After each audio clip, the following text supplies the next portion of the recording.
Starting a business can be difficult, especially when you think about preparing the documents, getting the forms, and contacting various agencies. At JSEZA, we are making the process easier for you through the Business Acceleration Center, the BAC. The aim of the center is to fast-track applications and assist our potential partners to join the regime as quickly as possible. Up next, hear what some of our SEZs have to say about their experiences with the BAC, and later we'll hand over to a panel from JSEZA who will speak to you more about the center. Kingston Wharfs Limited is the Caribbean's leading port provider and terminal services. We also offer logistics services. So our clientele is anybody that is importing goods within Jamaica. Anything that can come on a ship, we can facilitate it at Kingston Wharfs. Our experience working with the Business Acceleration Center for the Jamaica Special Economic Zone has been a very positive one. I can think back at a recent experience we had when our prospective clients had some questions that they wanted to pose to the regulator. Within a very short period of time, we were able to set up a conference call for that client, for them to speak directly to persons from the Business Acceleration team, where they were answering the various questions and concerns that they had. Within business, it's very important that you can move within a very short space of time to make decisions, and that was something that we really appreciated from the Business Acceleration Center, that they were able to facilitate those questions within a short turnaround time. CEAC Outsourcing is a human resource management company. We have also diversified into construction management and development, which is why we're here today at the Ferry BPO, our latest development. The Business Acceleration Center has been a tremendous help to CEAC Outsourcing. From the initial get-go, when we started the application process to get licensed as a developer of a BPO, they assisted us with the documentations required. They assisted us with walking us through the approval process and all the other government agencies that we needed to interface with in order to get the development going. We were able to submit our application electronically. They reviewed it, they sent us back the feedback quickly, and we were able to get out of the process very fast. JSEZA Limited is a developer under the Special Economic Zone, and currently we have 2 buildings that are tenanted, and these are with BPO operators. As a developer, there are quite a few amount of documentation that has to be ready from the construction level up, and the Business Acceleration Center pretty much had a lot of templates already waiting for you to get moving on. And it's a hands-on approach with them. They come on site, they come to your office, you're able to access them after working hours. These are people you talk to via their cell numbers. You don't necessarily have to wait on a switchboard, or you're called an office and this is closing hours. They're available to you almost 24/7, so to speak. Automania International import and distribute automotive tires and accessory products right across Jamaica. Automania, in fact, is the 4th largest distributor of tires in Jamaica. The Jamaica Special Economic Zone Authority has made the process of bringing in products and operating within the free zone much more simpler. The Business Acceleration Center of the Jamaica Special Economic Zone Authority has been able to assist us in terms of our imports, allowing the imports to cross the border and come into the free zone, where we can have it custom checked at an accelerated pace, and we're able to do that and get it to our distributors as quickly as is possible.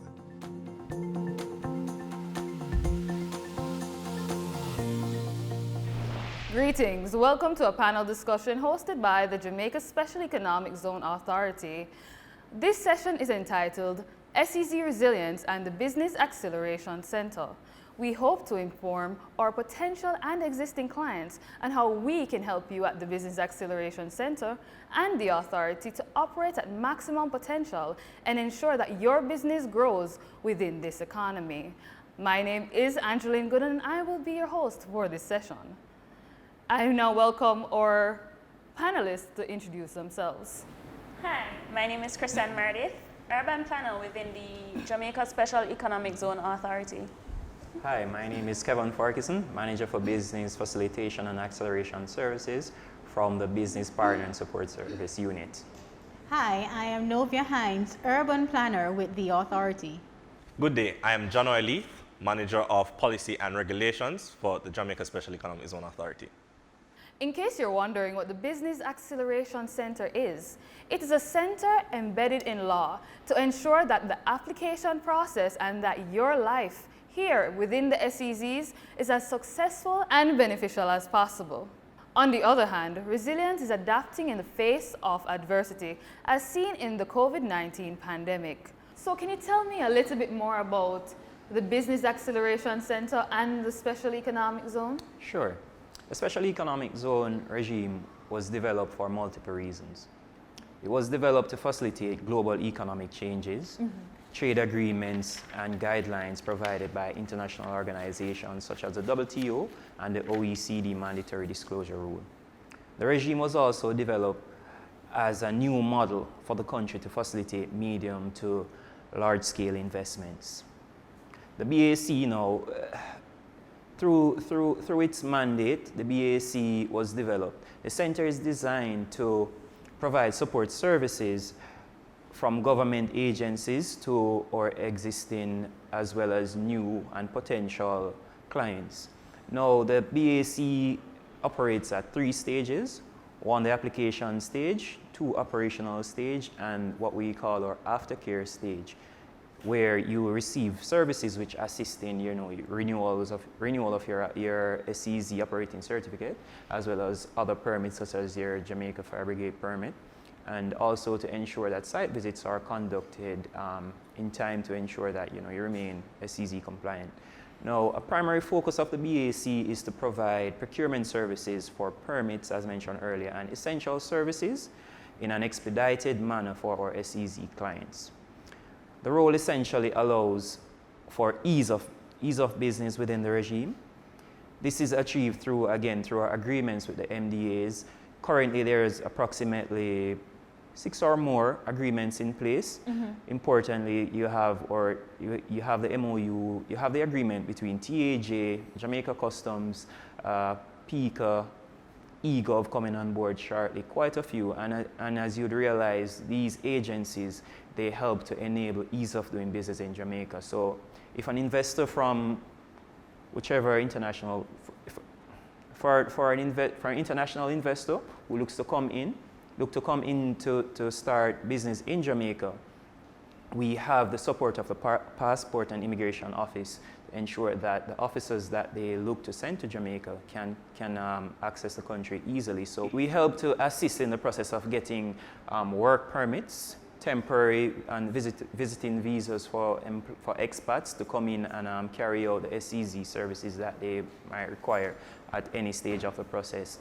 And also, Jamaica Customs, they help to facilitate the logistics, the movement of goods in and out of the SEZ, and TAJ allow for the tax incentives to be accessed. What would you say are some of the benefits of the Business Acceleration Center and being a part of the SEZ? Benefits of the SEZ regime and the BAC. Being a part of the SEZ regime, you are afforded fiscal incentives that can be categorized as tax incentives and customs incentives. So you have the corporate income tax and GCT reliefs that you receive once you become an SEZ, customs duties. So you're able to bring in all your equipments into the zone and they come in duty free. So if you're building a major zone, can you imagine bringing in all your equipments to build out the zone and to construct a zone to facilitate multiple occupants and not paying any tax or any customs duty. Very important. Now, the BAC, as you requested earlier, the services provided by the Business Acceleration Center can be seen as added benefits. These services enable ease of business. It increases efficiency and effective service delivery for SEZs. And you know how important it is to provide services that that meets the need of our stakeholders. We facilitate partnerships as well through the through SEZs. So the linkage program allows for SEZs to acquire services from each other.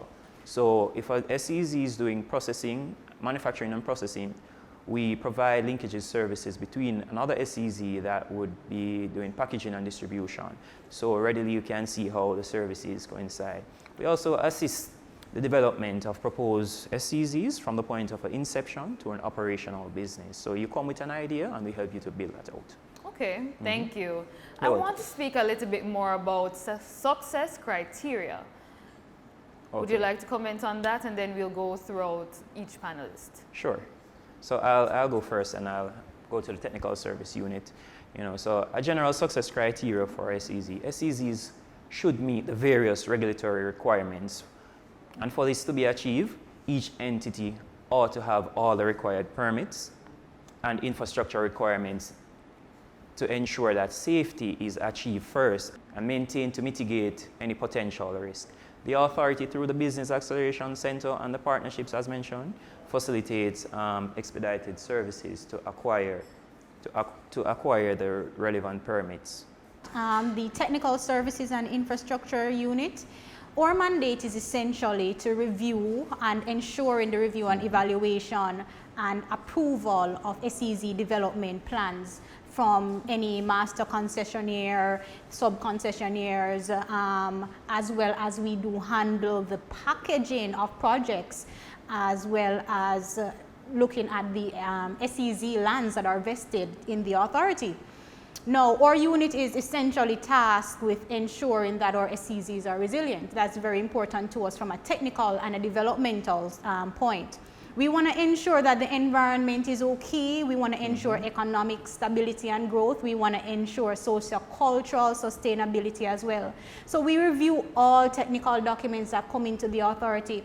We're the unit that takes the package and takes out all the land-related, building, construction-related documents, and we go through those documents with a fine-tooth comb, and we go through them by looking at the Special Economic Zone Authority Act, as well as we look at the Special Economic Zone regulations. This really guides our evaluation and delving into the technical documents. So that is the first area in which we look and we weigh these documents that we have come in. And then after that, we go through the various standards and permits, as well as international standards and those that you would consider to be attractive towards development. So we go through all the documents that are technically related as it relates to land and construction, going through them, putting them towards the regulations and the act to ensure that they meet the very minimum standard that is, as well as we have now a new guiding principle that we will soon roll out, which is the Jamaica Special Economic Zone Handbook, which will soon be available to our clients. And this essentially is a guide, a document guide that will help our clients as it relates to sustainability, energy conservation, building and design, what goes into it, how do you retrofit a building, how easy it is to take down that building, how easy is it for you to demolish, the various international standards and codes, such as one that we at the authority have adhered to. We are now getting certified under the U.S. Green Building Council LEED certification. And so we are basically encouraging our clients to become certified based on international standards and following those codes. To broaden their horizon, there are also benefits under the World Free Zone, for example, that coming under these standards can afford you as an SEZ. So really, essentially, that is what we do at the Technical Services and Infrastructure Unit. We look at the applications from the technical angle. Looking at the land building and building design, we focus on the elements of the building, the layout of the building, furniture layout, site circulation to ensure that it is fit for the purpose as stated in the business plan. So we seek to ensure that the building is good for use and the occupants have safety and their health is paramount, and all of this will be observed. Additionally, we seek to ensure that the applications have some elements of renewable energy, green building elements are within the application, as well as this guides our sustainable development initiatives as climate change, which is one of our major national goals. So we seek to bring out these features within our application. We guide the clients to include these elements within their applications. And we also work with our partnering ministries, departments, and agencies to ensure that all the applications are adhering to the relevant standards, the relevant codes and legislations that govern the island to ensure that we are up to standard, or SEZs are up to standard, and that we preserving our natural environment while we seek to do our economic development. So Jahnoy, as a member of the Regulations Monitoring Policy and Enforcement Unit, can you also tell me a little bit more about the success criteria of an SEZ? Well, a little bit more about the success criteria of an SEZ is based on how resilient we in the Department of Regulation, Policy, Monitoring and Enforcement, what we put in place as relates to how we allow persons to apply and what we look for. Now, what we tend to look for within an application is how best they suit the development policy of Jamaica, which is Vision 2030, and how we align that with the UN Sustainable Development Goals, as well as the SEZ policy itself. Now, when we look into these things, what we do is to ensure that things are aligned in such a way that persons are now better to develop the country as well as develop themselves and to be resilient and be competitive on a global stage. Do you have any major examples that you'd give following the success criteria of the technical unit, or what we'd see in the SEZs? The authority, as a part of its mandate, has developed their monitoring and enforcement area. Now, with that monitoring and enforcement, what we have seen throughout looking into the various companies that we have under this regime is that they have been compliant with what we have set in place as relates to the sustainability criteria that we have put in place for them. This sustainability also adds to the resilience of these companies throughout the COVID-19 pandemic. Because as you can see, the employment of these companies have actually went up in the area of logistics and transportation, and this is during the pandemic. Okay, thank you. And I believe the Business Acceleration Center will be able to handle and navigate through all these different areas. So, to change the topic briefly, now resilience within the SEZ, you know, it's very important these days, especially during the COVID-19 pandemic. So let's talk a little bit about how do we achieve SEZ resilience. Can you go ahead and start, Jahnoy? All right, so how do we achieve SEZ resilience? Now, through my department, which is Regulation, Policy, Monitoring, and Enforcement, we tend to do a lot of research. This research is then used to pretty much allow companies to better be able to adapt to various environments, whether it be locally or globally. And given that we want companies to be on the global stage, we ensure that it is as global as possible. So what we tend to do is to monitor whatever it is that they have been doing and also conduct various research in order to allow them to be able to be informed as relates to what is going on a global stage. We currently have a policy in place, which is the P3 Plus policy. So P3 stands for priority, permitted, and prohibited. Now, under this guideline, what we do is look at how we can better allocate the resources of the country and better attract companies that are more, how you put it, more adaptable to our climate and based on where we're located and our logistical location, how we can allow these companies to capitalize on a global stage to be globally competitive. Through the Authority for SEZ Resilience, the Technical Services Unit, as Jahnoy stated, we do look at things on a global scale. So for our buildings or developments, we look for flexible buildings, buildings that are able to adapt, buildings that have energy conservative methods in place, and buildings that will adapt over time to our demanding climate change issue that we have on hand. Because climate change is one of our main agendas as it relates to our goals locally. So we look for all of the following in our applications. Additionally, for resilience within buildings, we ensure that all buildings are up to codes and standards that we have locally, which are developed to ensure that buildings over time will have a long lifespan and that safety is paramount for persons that are occupying these buildings. Novia? Well, Chris, I think you really summed it up in terms of the TSI unit, in terms of what we look for. As you said, we ensure the stability and safety first of all our SEZs. We want to ensure that these buildings are built to codes and standards, and as I had previously mentioned, international standards. We're now in a global world and we're no longer caged in based on our geographical borders, and so it is very important for us to promote SEZs that not only adhere to our local standards, but those that push the boundaries and leaps and bounds and look at international standards and standardizations, becoming LEED certified, becoming ASHRAE certified, looking into those types of standardings.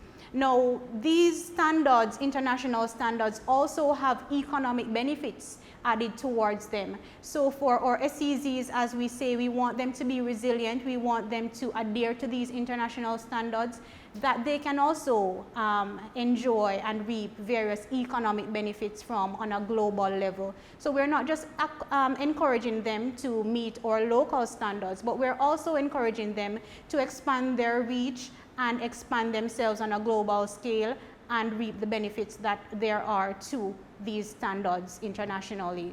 From the Business Acceleration Center, we collaborate with the local agencies and we collate the information that we would receive from our PME and TSID, which is a technical service unit and the regulatory monitoring unit.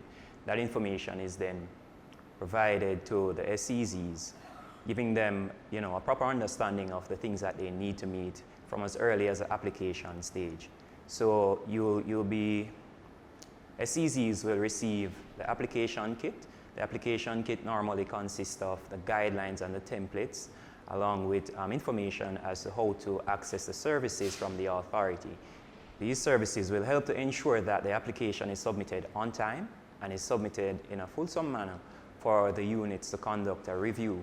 Additionally, the center also helps to facilitate procuring of permits. So as mentioned by Ms. Hines just now, we also communicate with the local authorities, for example, KSAMC for Kingston and the Kingston area. They too would provide us with essential information as it relates to buildings and providing the necessary permits. Once these buildings are of a certain standard, they receive their permits. The center helps to facilitate the ease of doing business in that aspect. We also collaborate with NEPA, or National Environment Planning Agency, provide us with environmental impact assessment studies to help us to ensure that all SEZs are situated within an area that is yes, and more suitable. And Jahnoy's unit, the study that they conduct, the Triple P study, also provides valuable information to ensure that the industries are economically feasible. So you You can confirm, for example, pharmaceuticals, agro-processing. Right, those are just a few of the priority industries that we have listed under the 8 priority industries that we will have there. A few others would be automotive, creative industries, which is a growing industry right now, as well as many others. As relates to how we allow these persons to be a part of the SEZ and stay resilient, we monitor them in various areas. What we do is to subdivide those areas being economic, environmental, which we use the assistance of TSIU, social, and governmental. Now, in those areas, what we do is to monitor and give information to them through our research to allow them to better be able to adapt and to be resilient on a global stage. Okay. Andrew, if I should add, based on what the responses that the gentleman just added, here at the authority, it is basically a collaborative effort among our departments and our units in ensuring that our SEZs are resilient. The BAC plays a pivotal role for many of us. I know our unit, the TSIU unit, most of our communication as it relates to standards and permits, all of that really goes through them. They handle that. And then we rely very much heavily on, in terms of the collaborating with the RPME unit, in terms of we rely on their research. It is through their research that we build out our land bank and our various initiatives, and we know what parcels, where they are located, and essentially what industries we're looking at and the feasibility thereof to present to our investors. So really and truly, in terms of SEZ resilience among the, at the authority, it's a collaborative effort where we all come together and we work together to ensure sustainability, economic growth, as well as regulations and monitoring. All right. And, if I may, Angeline, I would also like to acknowledge our MDAs who provide the relevant support to ensure that we achieve these, achieve our mandate. Again, what we do, it's not just a single mandate. It's a mandate that feeds into the larger mandate, a national mandate, and as Jahnoy mentioned earlier, the Vision 2030. You know. And let's not forget the logistic hubs. The logistics of initiative. Yes. Additionally, this information which is provided is integral in assisting our stakeholders to navigate the SEZ landscape, as they are given access to the SEZ spatial information, the quote-unquote land bank. Right. The research that is conducted by our PME, and having all this information collated, now we look at providing purpose-built space. So essentially, a zone is a purpose-built space, you know, where specific industries can best thrive. You know, additionally, we provide services again. Let's backtrack a bit from the application stage. So this therefore means that if a stakeholder if an investor should approach the authority and uncertain of where to set up or which zone to be a part of, the spatial information, again, you see how it is useful, that is provided by the authority, will help to solve the uncertainty.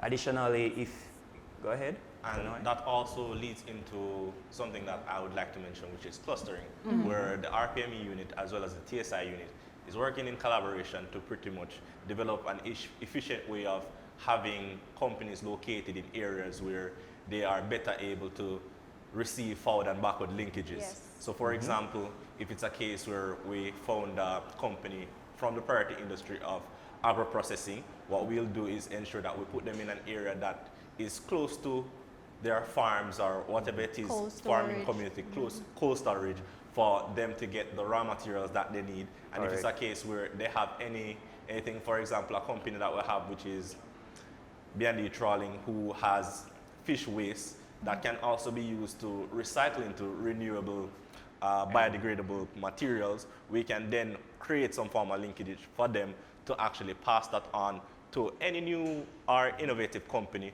that wants to pretty much make, for example, biodegradable cups. As Jahnoy has just stated, very important, Jahnoy, the clusters. in our unit, essentially, we are here to build out these SEZ clusters, which is part and parcel, a major part of our mandate. Through research and collaboration, we have identified a number of SEZ clusters right across the island. These are strategically located, they are close to communication, they're close to transportation, air, sea and land. And so when we speak about resilience, this is really what we do as an authority, this is what we do as a unit. We take the guesswork out of it for you, we do the groundwork, we do the research, we provide somewhat of an atmosphere and an environment where you basically just come in and set up shop.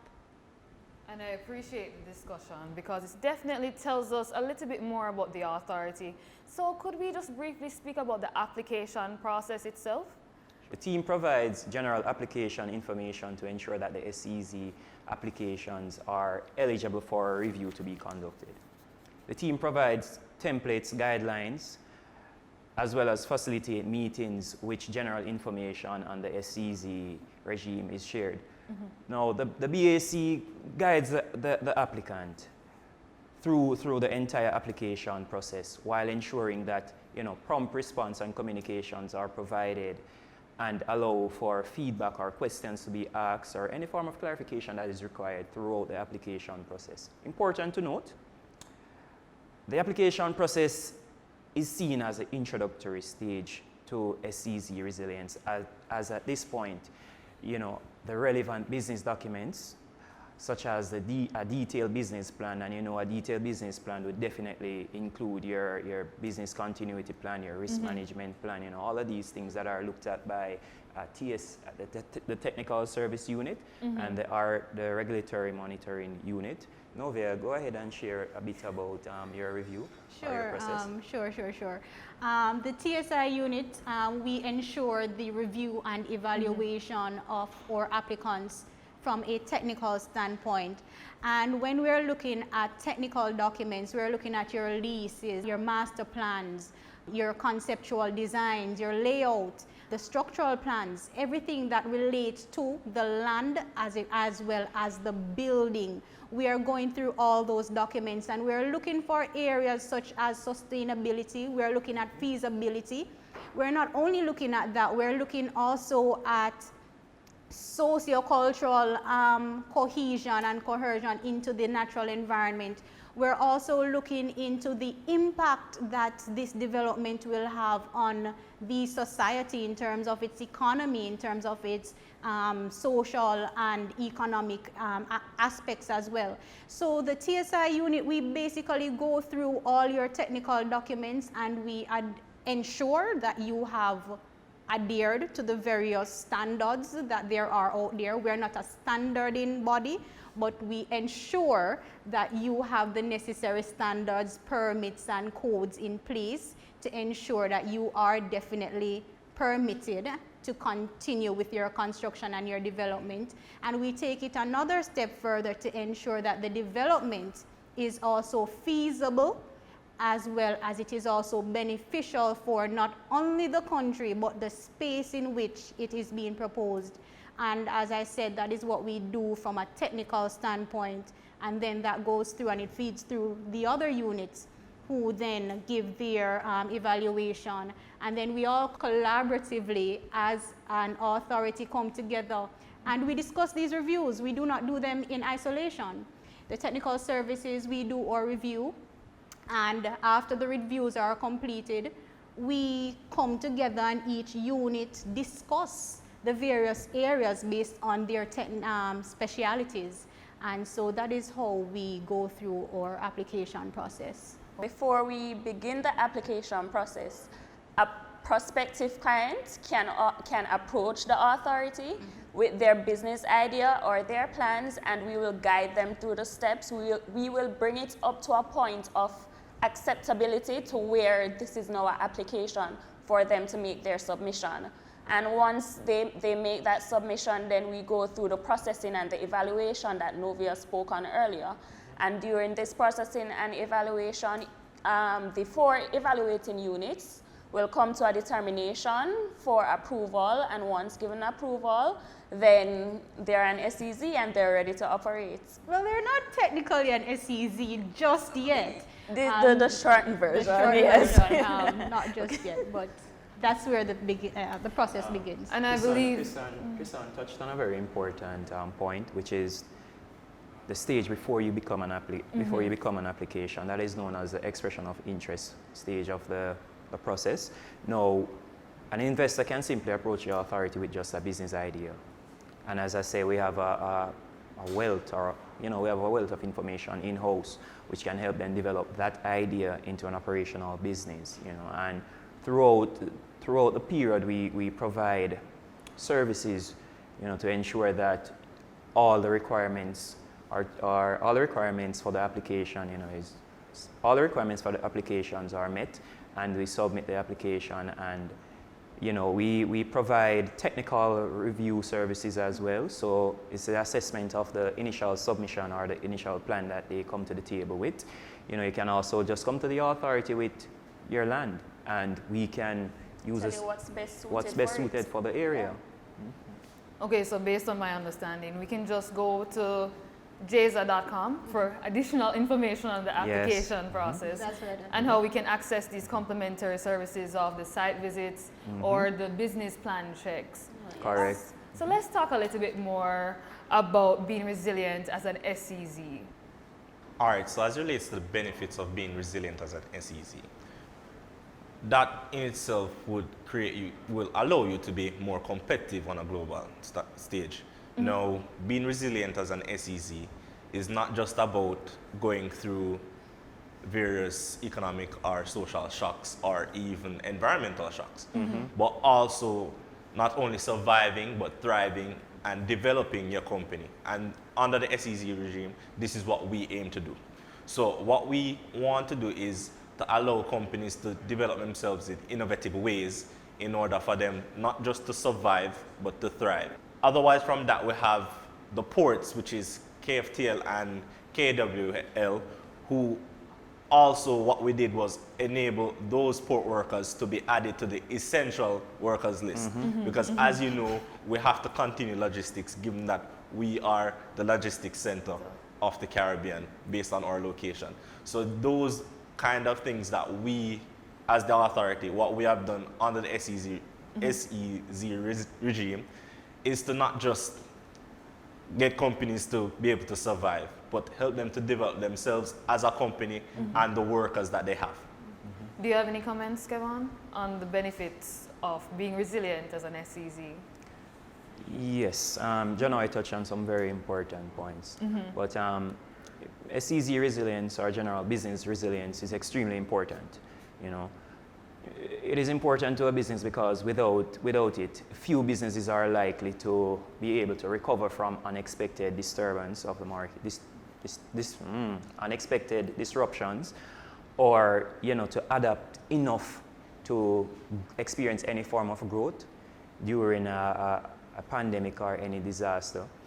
And you have to be mindful of the effects of not being prepared for any eventuality in the market.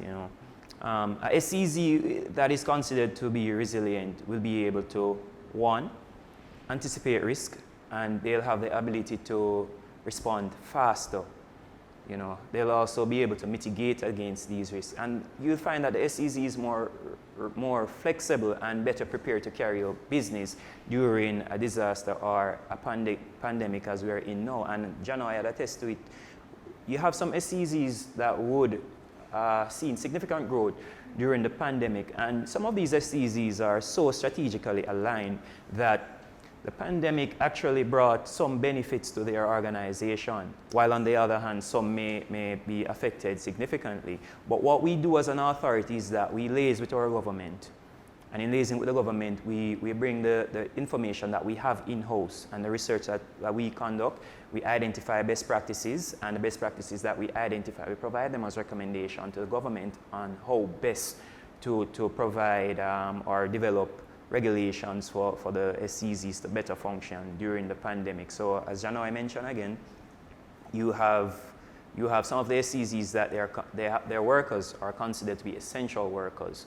So what we do, we put in place a system as well for the BPO industry, which provides services as well to even some of the existing SEZs, because as an SEZ, naturally you'd need that linkage support. So you don't want to have your experts to be there taking telephone conversation or doing accounts. You can outsource a section of your work. So that is a part of our linkage program, how SEZs can acquire services from other SEZs. Now, to get back to the point, during the pandemic, we realized that the BPO sector would have been affected significantly based on the nature and the services that they carry out.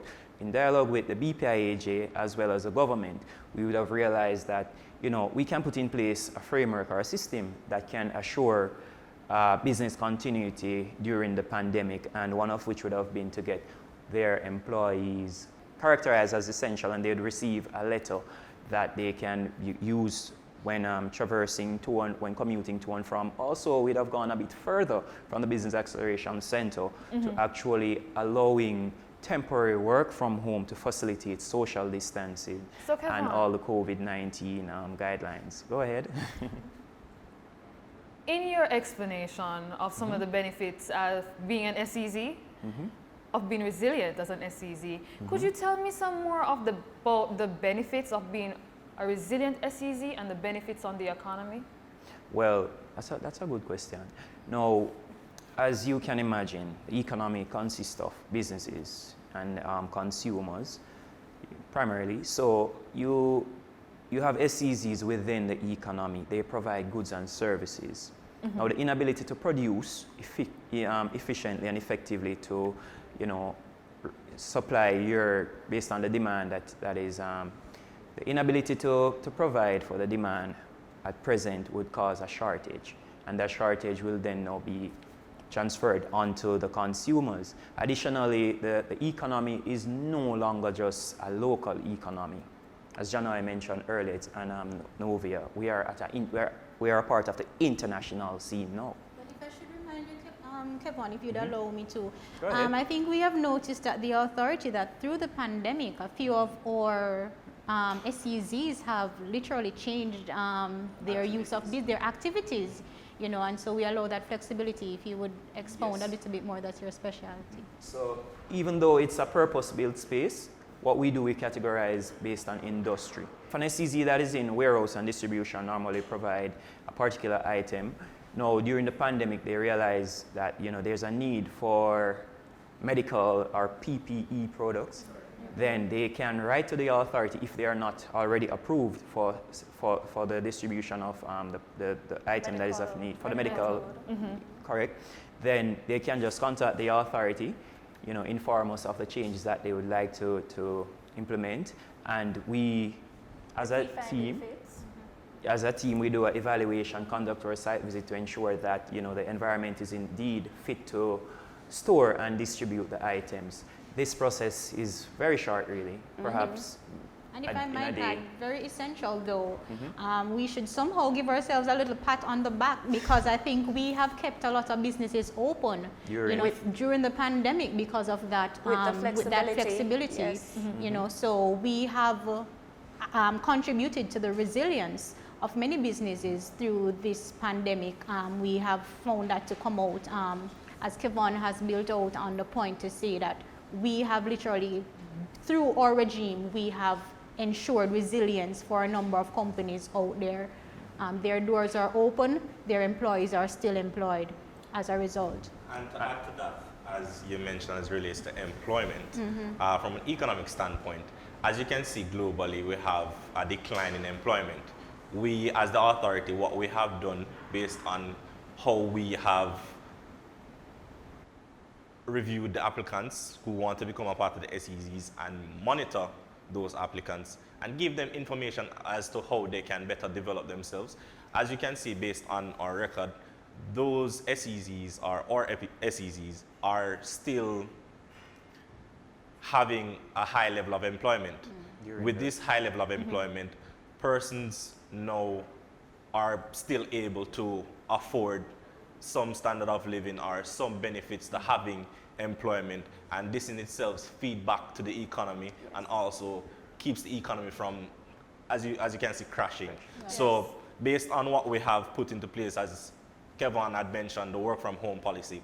The work from home policy actually allowed BPOs to now hire more persons because what they have done now is to change the criteria that you need as an employee to those BPOs. So they would ask you if you have a stable internet connection, if you have working equipment to be a part of the BPO. If you do not, they then would be able to allow you to use some equipment from them, but what they have to do is to write to us to ensure that proper logistics have been put in place and notification so that we know that those things are leaving the zone. Because as you know, the things in the zone aren't really allowed to leave the zone just as normal things. So any equipment leaving the zone have to be notified to us and Jamaica Customs to allow us to monitor it. But with that being said, we actually allow them now to pretty much continue to employ persons, increase their employment, because it's not just controlled by the size of the building, because now they can employ you and you work from home. What are some best practices? We tend to ask our clients, or prospective clients, to ensure that all land-related and technical documents that they are in place, yes. And we also tend to ask them to ensure that all approvals or necessary approvals are also in place. However, if these are not, we have the Business Acceleration Center that will facilitate and guide any client through the process of getting these documents. Additionally, we seek to ensure that all the plans, the construction drawings, the fire permits, that these are all in place and they're up to standard and they're up to code. Or in-house project manager and or in-house GIS specialists will go through the documents. They will highlight if there are any deficiencies, and these will be communicated with the clients, and then they can make the necessary adjustments. I would like to leave a few questions, So at what point do we create our business continuity plan? When do you test your fire and safety plan?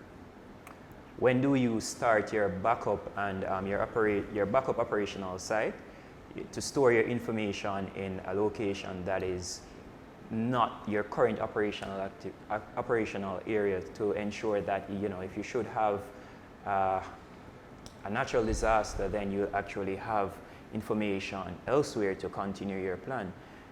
SEZ is a big thing, and it requires a lot of revenue to start up, and the authority, one of our responsibilities is to ensure that our stakeholders protect their investment, and we put in place the measures to help to protect.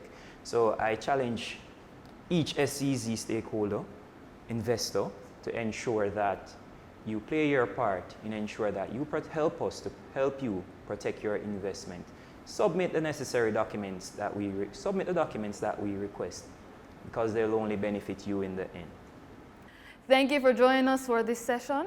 We at the Business Acceleration Center and the Jamaica Special Economic Zone Authority are waiting for you to contact us so that we can assist you to ensure that your business is operating at maximum potential and earning maximum benefits. This has been a session by JSEZA, and we look forward to speaking with you soon. Let's continue to business in paradise.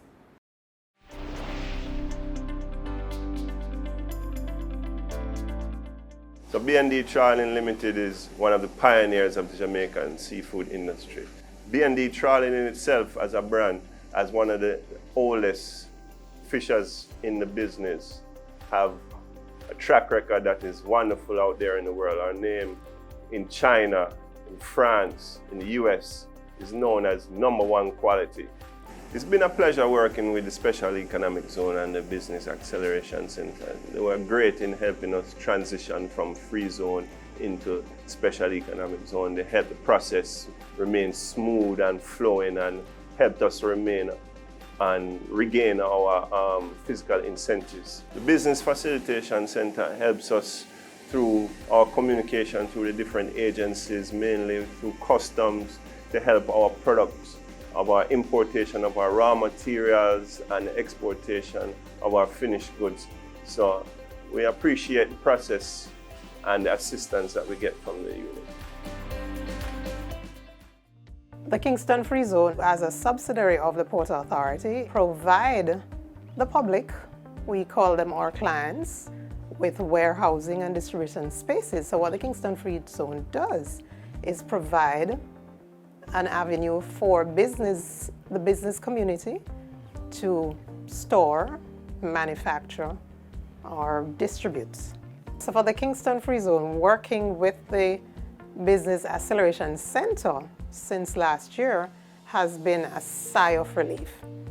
Since I came on board, we can happily say that we have been relieved of one very tedious process. That is what is called the release documents that clients had to get before they could move with their goods. Since that has been removed from the system, our service delivery has been, we can say on a scale of 1 to 5, that we're getting a 4.5, because no longer is that arm on the thing and it just moves quite freely. Stanley Motor runs a special economic zone called 58 Halfway Tree in New Kingston. We have over 215,000 square foot of real estate space that is rented commercially. It's 100% tenanted, and we've been running for over 5 years. I'd say there were two examples of where the Business Acceleration Center has helped us. The first one would be they helped us with a title splintering issue where they were able to clarify procedures, follow up on documents, and I think they are able to do those things because they realize that if the statutory processes are clearer and easier to navigate for people, then they're interested in creating employment and increasing investment in Jamaica. And so because of that reason, they try to make the statutory area easier to navigate. The other area where they helped us is, some of our zone users weren't aware of, what the benefits to them were or what the rules are. And as a result, we called the authority and they came down and they trained everyone and they answered all the questions that they had and facilitated a training session. And those would be the type of things that they do when you ask. Welkin Investments is in the business of developing property, office spaces. We're currently in the Welkin Economic Zone now, which is in the New Kingston Business Center, which has been specifically designed for a business process outsourcing facility. Tax benefits from the Special Economic Zone program were instrumental in getting this project done successfully. This involved dealing with multiple tax agencies, which can be quite complicated. The Business Acceleration Center really took us through step by step in how to import goods successfully under the program, how to get any local taxes waived that we could, and really answered many questions that we had about the entire process.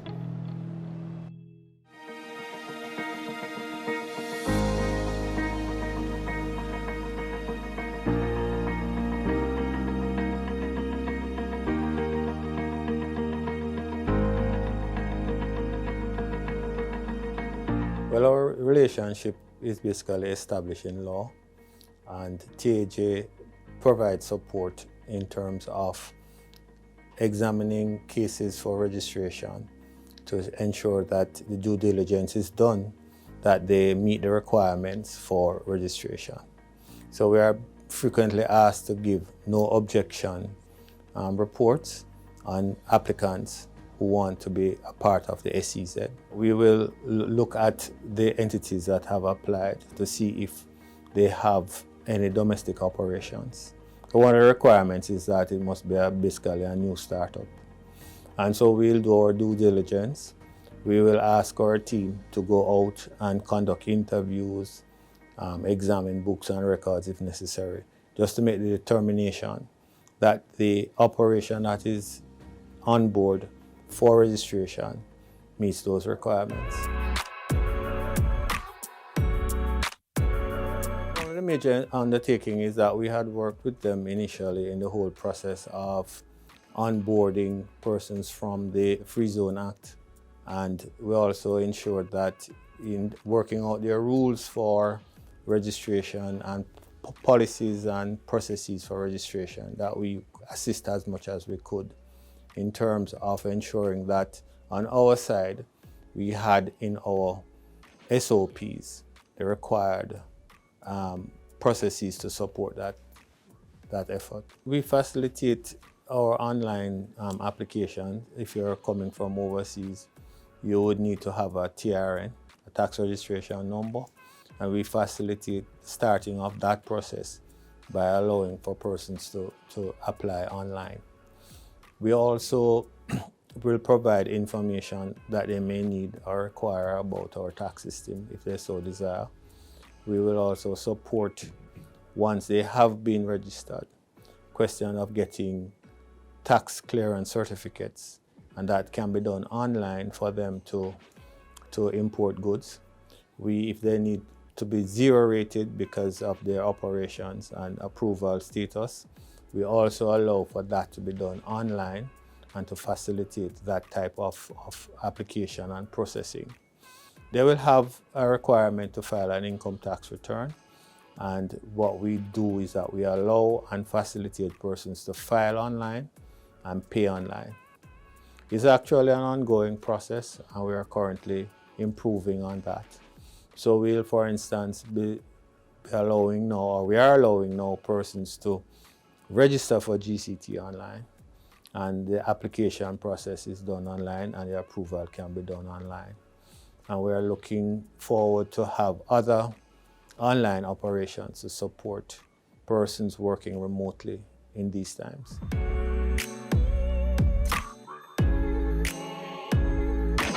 In terms of persons coming from overseas, we are welcoming of that part of the fiscal platform. And in fact, what we do is that we look forward to that in terms of increasing the tax base. And SEZ has its policy framework for special rates, but that's also a part of the base. So we do not sweat on the policy gap that is created by having a difference in rate between the domestic companies and the SEZ companies. But what we'll do is just ensure that we have full compliance, and we facilitate full compliance for persons who would have registered. For the future, TAJ sees itself continuing to improve the relationship by ensuring that our processes are enhanced to ensure that registration process is smooth, short as possible, and we're going to be doing that by putting more resources to ensure that we can do the necessary due diligence of companies that have applied. We are hoping and we are expecting that there will be an increase over time with the number of applicants, and therefore it will also require of us to increase the resources that we make available to support the SEZ process.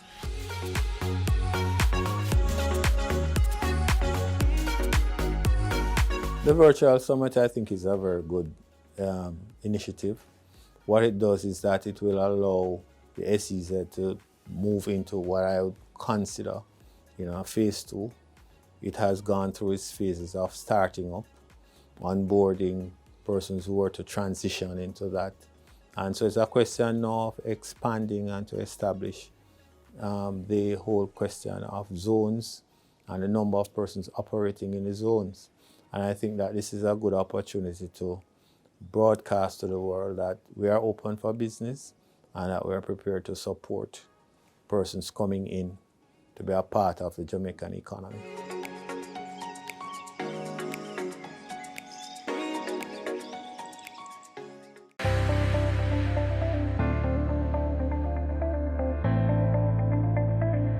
Trade has always been one of the manifestations of freedom and sovereignty for a country, and customs' role is integral to the security of the global supply chain, international trade, the flow of investments, and economic growth, which the SEZ is a construct of. Certainly, a symbiotic relationship exists between customs and SEZs. As commissioner, I am a part of the governance structure, as the agency's representative on the board of the Jamaica Special Economic Zone Authority. My presence on the board represents the starting point of the agency's involvement in affecting policies that redound to the benefit of the SEZ and by extension, our island, Jamaica. The Jamaica Customs Agency, being the sole authority for the collection of international taxes, having a border protection role and is a trade facilitation arm of the government, plays a crucial role in conducting due diligence on applicants, both developers and occupants, desirous of operating within the Special Economic Zone. Recognizing that the Special Economic Zones include multi-sectoral approaches to economic activities and focus on both domestic and foreign markets. The Special Economic Zone falls within the country of Jamaica, but the goods are not subjected to import duties and taxes as they are deemed to be outside of the customs territory. Notwithstanding this fact, the Special Economic Zone Act of 2016 and the Special Economic Zone Regulation of 2017 appropriately recognize that activities in zones are subject to customs laws for which there must be compliance by the SEZ. Additionally, Jamaica has taken major steps to adopt and accede to the International Convention on the Simplification and Harmonization of Customs Procedures, more commonly referred to as the Revised Kyoto Convention, RKC, which is the international standard or guidance to ensure adequate levels of customs procedures and controls in zones. The RKC represents a blueprint for modern customs procedures, is aimed at developing predictable and transparent customs procedures based on the use of information technologies, risk management, a coordinated approach to controls along with other governmental agencies and partners with trade, among other things. Recognizing that customs roles are multifaceted, customs working with other agencies at the borders play a pivotal role in facilitating trade and travel, simplifying, standardizing, and harmonizing border procedures and securing the borders. Against this background, the JCA has embraced digital transformation at the borders while paying attention to automation, the use of innovative technologies, and the adoption of collaborative approaches with all stakeholders along the supply chain to create resilience of people, processes, policies, purposes, products, and portfolio, that is, investments. We are strong on ensuring that effective monitoring within the space is there. Inspection at the relevant site to ensure conformance with customs requirements, for example, security, storage, and suitability of site for the intended purpose. Monitoring of goods entering, transferred between zones, or transferred from the zone to the custom territory for permanent use or for temporary use. Ensuring that the use of our automated system for custom data by SEZ include but not limited to the quantity and type of goods, country of origin, proper invoices, and value of imports. Ensuring that goods should be entered directly, taking the most direct route into the zone, and ensuring that goods leave the zone to another and reach its intended recipients.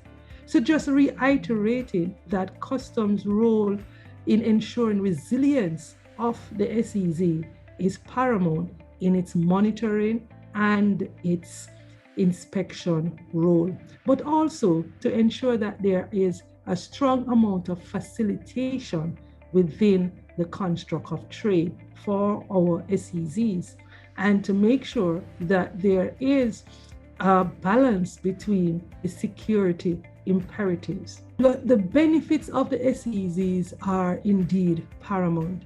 The importation of capital goods and equipment designed or destined to remain in the free zone of, well, not really free zone, but in the zone for free of customs duties. The entry of general goods subject to approval of activities to be carried out by the SEZ free of customs duties. The transfer of goods between zones with permission or without the payment of duties, again, free of customs duty. The Jamaica Customs Agency pledges its support to the advancement of special economic zones as we develop and implement new strategies to facilitate trade. I applaud the Jamaica Special Economic Zone Authority in advancing its mandate to attract investments to Jamaica and spur growth and development. To this I say congratulations and welcome and well done. Thank you.